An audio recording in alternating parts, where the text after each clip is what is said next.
Alrighty, I will get a drink of water and we will get going here.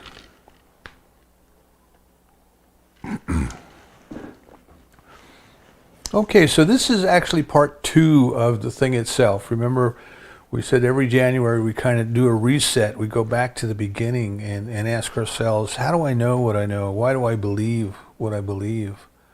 And it's most important that we understand that, because what we believe, what we expect out of life, it sets the tone, it sets the course of our whole life, you know. And we can see that. We can just look around and see that. There are people who always expect good and they always find good. There are people who always expect terrible things to happen and terrible things seem to happen. And we're going to go into that a little bit more, of course, because there's a cause and effect there, see. It is done unto us according to our belief. We have cast our bread upon the waters. Or I love, as Florence Scovel Shinn said, life's a game of boomerangs. What you toss out, you're going to get back. No matter how you phrase it, no matter how you put it, as human beings consciously aware of our surroundings, we start to, as we go through life, we start to realize that our attitude, our outlook, our expectations of life do, in fact, have an influence on our circumstances. So we're talking this week, we're going back to, what is this thing? What is this thing, this isness, this suchness, the I amness, the creative power of the universe? What is this? Is there one or is there not one? And if there is not, what does that mean to us? If there is, what does that mean to us? How would we know, you see? How would we know that? And this is an important question, and I think we have to just spend a little bit of time on it. How do we know anything? How do you know what you know? One of the techniques that we learned when doing root cause analysis on problem solving was to question to the void, to ask why 5 times. And if we were going to make a meaningful intervention in the processes that were involved in whatever problem, I worked in a technical field, whatever technical problem had made its way to the field, we needed to just go down deeper and try to get to root cause, you know. So we might say, for example, that there was a problem because somebody made a mistake. And that happens, mistakes happen. But then the question is, well, why? Why did they make the mistake, you know? Were there processes that should have checked their work? Was there something wrong in training, you know? And then you start to come down and you say, well, you know, well, yes, there was no checks and balances in there. There was no one to come after them and verify their work. Well, why was there not that? See, and then you start to go down deeper and deeper and deeper. Now, what we found when we were doing this is that it was next to impossible for us to go down 5 levels of why. Our thought processes, the thinking that existed in the culture, the business culture we worked in, didn't go down that far. It typically went down maybe 2. 2 we could get to. 3 would be a stretch, the 3rd level of why. And this is important. I'm going to tie this back into the maturation of consciousness, the 3 levels of consciousness. Usually the first 2 levels of why dealt with the actions of an individual. It was personality related, it was people related. The second 2 started to get into process, procedure, training, those kind of things. But when you get to the last one, when you got to the last level of why, it really dealt with a belief in the system, a value in the system, something within the culture that created that situation. So typically in business, if a customer asks the sales and marketing people, you know, will your product or your system meet all our requirements? The answer is yes. The answer is yes, because they don't want to leave money on the table. But then you got to ask, does it really? Is there somebody who's going to check that? And if it doesn't, are they going to modify that? And then that gets into who's going to do that? What processes do they have? But many times we would find that the actual root cause to us shipping something to the field that did not meet the customer's expectation was because of the value in the system that said, agree to whatever they want, we'll ship it, we'll check it, we'll do the best we can, we'll try to make sure it does what they want, but if it doesn't, we'll fix it when it gets to the field, you see. That was the belief, the ultimate belief. Now we can tie that back to our own kind of knowledge of this thing that we call God.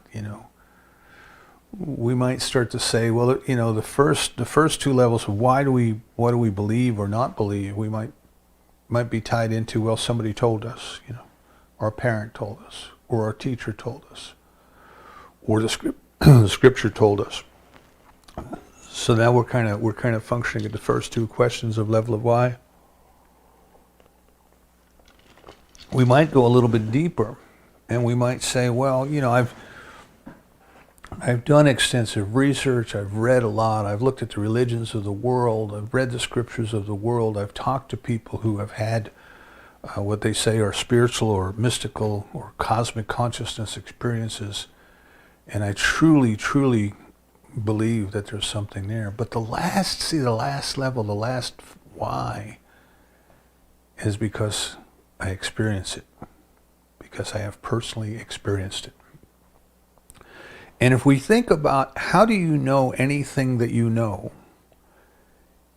where do you know anything that you know,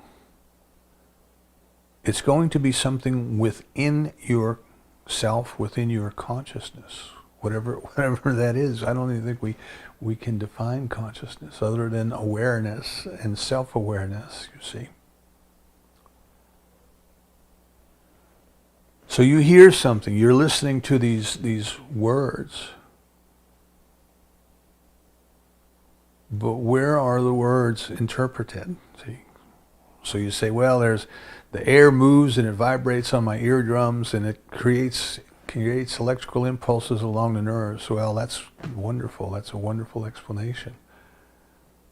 How do we get from there to you're forming some sort of an opinion of what these words mean, you see? Where does that take place? It takes place within you. It is an experience within you. If you read a book, you say, well, I'm reading a book. My eyes can see the print on the page. Well, yes, okay. But what happens? How does ink on a page suddenly become a word? And your eyes see this, but somewhere there's an interpretation, you see. Somewhere there's an awareness and a consciousness, and somewhere there's an experience within you that reads those words and assigns a meaning to them. Okay? And this is most fascinating to me because I've been doing this a long time, and I can tell you if I use certain words on a Sunday, if I use the word God, if there's 100 people in the room and I use the word God, there's 110 different understandings of what I just said. If I use the word love, there's probably 200 different understandings of what that word means and what I just said. You see, so everybody looks at the same word, everybody hears the same words, but everybody's experience, just at the physical level. I'm not even talking about at the soul level or the metaphysical level or the intuitive level where information comes to us a different way. But everybody's experience is unique, you see. Where does that take place? Somewhere within you. So the ultimate decision, the ultimate validation of of what something means and whether it's true or whether it's false, it happens within you. It is an experience within you. Yes, it may be because somebody told you. Yes, it may be because of something that you read in a book. But ultimately, it's going to come down to what within you, if you want to consider it within you, what within consciousness process that. One of the meditation techniques based on the Yoga Sutras of Patanjali, one of the meditation techniques, and you may wish to try this during the week, one of the meditation techniques is to be still and to be aware of the sensory input, to be aware of your sensory input. Mindful meditation, by the way, is another technique that helps us to become aware of all of the different things that are going on and the way that we are reacting to them. But in this particular meditation, it is just try to find the point, try to find the center where all of your sensory input comes together. So if you're watching this talk on the video, you have visual input and you have auditory input. You hear things and you see things. If you're sitting in a chair, you feel things. The air from your air conditioning system or your heating system is moving across your body. You may be able to smell things. Perhaps there's food cooking in the other room. You may be able to taste things. So you have all of this different sensory input going on. In your meditation, you can sit and you can do that. Maybe you want to light a stick of incense so that you get smell. You see. Maybe you want to have a flickering candle so you get the dancing candlelight to stimulate your eyes. Maybe you want to put on a chant, some type of soft music or singing bowls, the Tibetan singing bowl, all these different things that come together. But what you want to do is try to find where do all those come together? Where do all those come together? How does sight and sound come together? Where within you, you see? So this is curiosity. This is kind of exploring. This is the adventuresome part of us that says, we grow up in the world, we take the sunrise for granted, we take the sunset for granted, but as we got in the opening, as Jeannie said, every moment could be a miracle or not. And what I'm encouraging us to do today is to find the miracle. Look for the miracle. The miracle is within. Everything that you know ultimately occurs within you. And then when we take that into this knowledge or experience or belief, if you want to call it a belief, that there is this thing in the universe, this creative force in the universe, the only way you're ever going to know it is to find it within. Right? And Dr. Holmes is very clear about that. We have to work with what we have, which is our consciousness, and we have to work with where we are. So there's no one else who is going to come and sprinkle this knowledge on us. We still have to take it within. So it is this sense of curiosity that I'm hoping to awaken. I'm hoping to give us permission to ask, to be curious. And this also is most important because as we talk about how consciousness matures, right? I said we go through 3 levels, and at that first level of consciousness, much of our experience is based on externals. What other people tell us, what our parents tell us, what people in authority tell us, all these different things. We have to, and we're taught at that level, don't ask questions, right? Don't ask a lot of questions. Why do you ask so many questions? Those of us who've raised kids, you get to the point when they get to that why phase of life where you eventually lose it and you hear your dad's voice come through you saying, because I said so. Right? But the curiosity, see, the curiosity of that little one, why? Why? What is this? Who am I? Why am I here? Where am I going? You know? I know I've told you this before, but it's such a precious memory. I was in a grocery store one time, and a young mother came in, and she had a little guy. I don't think he might have been 2, you know, and he had his little husky overalls on, you know, and his hair was just combed perfectly. She obviously had taken care to get him ready to go to the store, and she sat him up in the grocery cart, in that little seat in the back of the grocery store, and she was pushing him through the store, and you know, of course, when you go into stores, you usually go right into the produce section, and he just had a million questions. What is this, Mommy? And he would point to an orange, and she would pick it up, and she would say, now, honey, you know what this is. What color is that? And he would say, well, that's orange. She would say, very good. Now, what do you think this is? And he said, that's an orange. She said, yes. She said, do you like oranges? He said, oh, yum, yum. He likes oranges, you know. And she'd go 2 feet further, and he'd point to an apple, and she would very lovingly, very patiently go through it all over again. Well, you know, what do you think this is? You know, you like to eat these. What are these? And she was so patient with him that he had 10 million questions. I mean, I only saw them for maybe 30 seconds or so as I walked through the produce section. But even as I was walking off in the distance, you could hear him saying, well, what's this, Mommy? And she would answer him, see? She didn't say, oh, hush. She said, well, let's think about this. And I thought, how beautiful. This little guy was learning. This wasn't just a trip to the grocery store. He was learning, but you see, he was extremely curious. He was extremely curious, the different colors, the different smells, everything that was going on. And lovingly,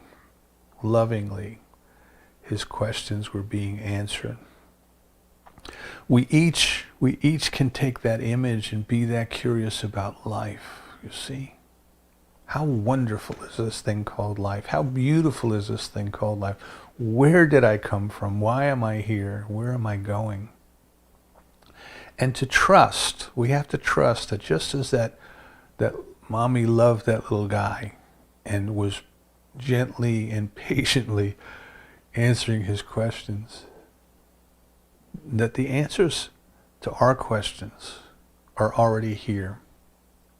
And they are within us, see? And the sweet love, the sweet, sweet love of the divine whispers those answers to us. God would not allow us to generate the question and then withhold the answer. It can't do that. See, it has created us out of itself to discover it. In the opening chapters, opening paragraphs of this first chapter of the introduction to the textbook, actually I think it's the second paragraph, Ernest Holmes says, to think that the Creator, let me just pull it up here, I think I've got it. To suppose that the creative intelligence of the universe would create man in the bondage and leave him bound would be to dishonor the creative power we call God. To suppose that God could make man as an individual without leaving him to discover himself would be to suppose an impossibility. Individuality must be spontaneous. It can never be automatic. The seed of freedom must be planted in the innermost being of man. But like the prodigal son, man must make the great discovery for himself.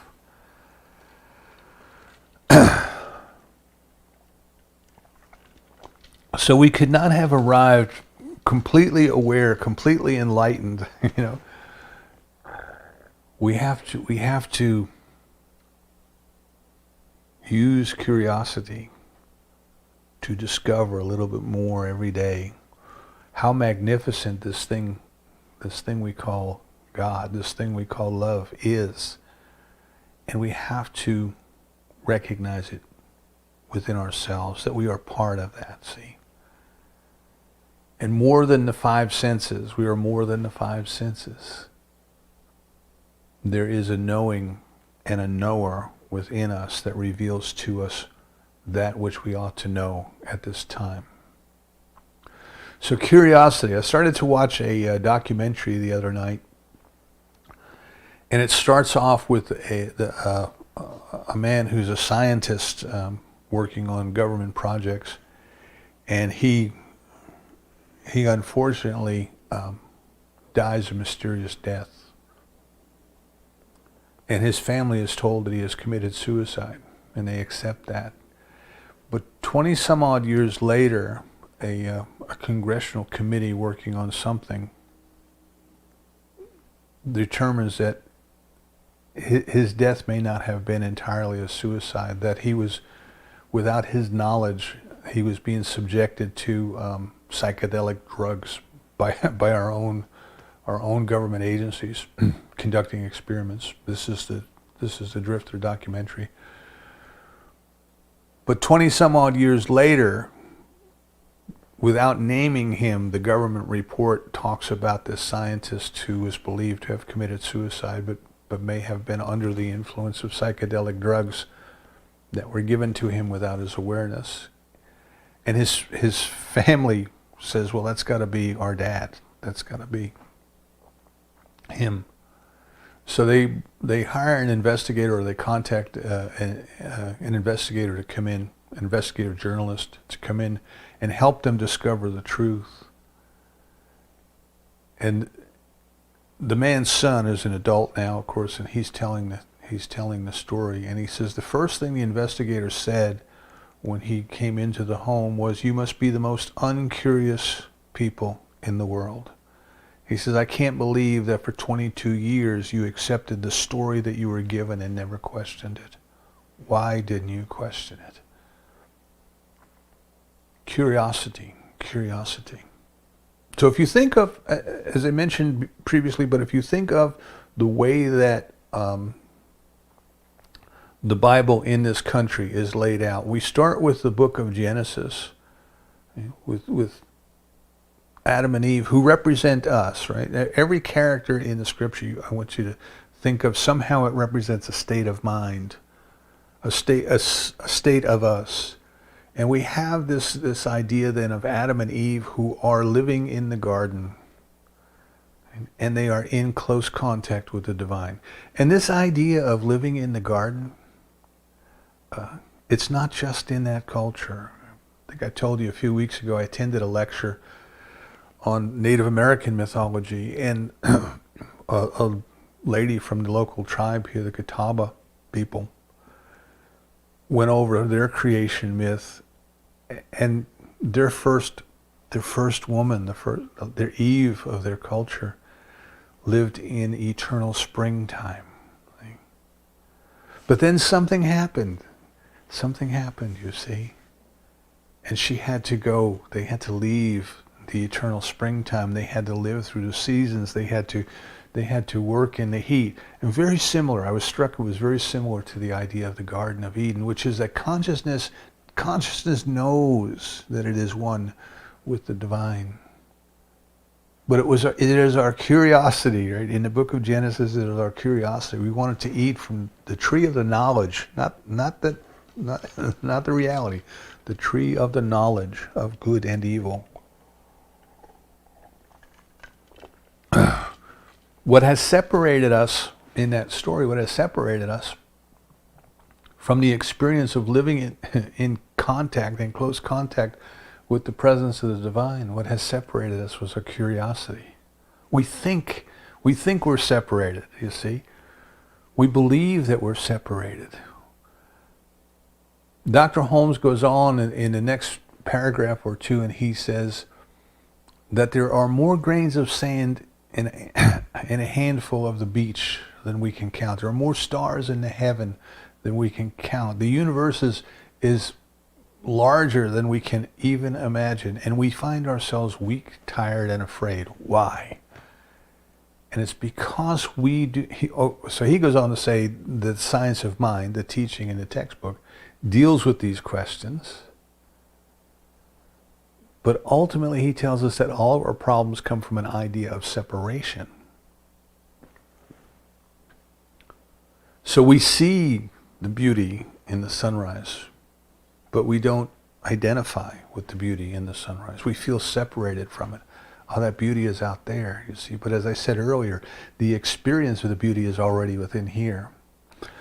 That which knows beauty within us is recognizing itself in the sunrise, in the sunset, in the nature. You know, we had snow up here in the mountains last week, and they had lots of pictures of people skiing. So beautiful, so beautiful. The trees all covered. How precious life is, you see. So what we want to recognize then is that the way that this scripture is laid out is our curiosity allows us to believe that we are separated. We have been allowed to form that opinion. And it was necessary, as I just read, it was necessary that we discover in our own unique way, we discover what we are, because that is our individuality, our gift back to the divine. Right? Our daughter gave me a little plaque from my office one time, and it said, what you are is God's gift to you, but what you become is your gift to God. We are becoming, see. We are, Fenwick Holmes wrote a beautiful book called Being and Becoming. Right? God is the same yesterday, the same today, the same tomorrow. But it is also becoming. It is unfolding as us and through us. And we want to start to bring ourselves to consider, to at least consider. I'm not going to tell you, not trying to tell anybody what to think, but just consider. Who am I? Why am I here? Where did I come from? Where am I going? You see? And as we start to consider these things, we can say, well, we are in this experience of the world. We are in this experience of discovery. We are in this experience of ideas of right doing and wrongdoing. But as Rumi said, there's a field beyond ideas of right doing and wrongdoing. Let's meet there. Let's you and I meet there. And this is what the last book of the New Testament is, the book of Revelation, the book of the experience of the oneness. The experience that is ineffable, the experience that is beyond words, and it is cloaked in poetry and symbolism of the culture of that time. We watched, our Wednesday night group watched an interview with Ram Dass, and Ram Dass just said it very simply. He said that consciousness is evolving. And it is evolving to the experience of the oneness. So right now we're in the experience of separation, the experience of differences, the experience of apartness. But as our consciousness evolves, see, we enter into that mystical experience, that unity, that oneness. So if we look at the basic idea, this thing itself, why is there a universe? Why is there even a universe? Excuse me. Where did it come from? In the very first paragraph of the chapter, Dr. Holmes says to us, he says, we all look forward to the day when religion and science shall walk hand in hand from the visible to the invisible. I love it. We all look forward to the day when religion and science shall walk hand in hand from the visible to the invisible. Think about that. Think about it. Isn't that what we're doing when we turn on the TV, or when we watch these videos, the scientists talking about, working their way back through the Big Bang, Aren't they trying to do that? Aren't they trying to go from, we have the visible world that came from the invisible world of energy. Talking about it from the level of physics. We have the physical world that came to us from the invisible world. The opening quotes we talked about this morning were from Einstein, and he also gave us E = mc squared. Energy and matter are just two different states of the same thing.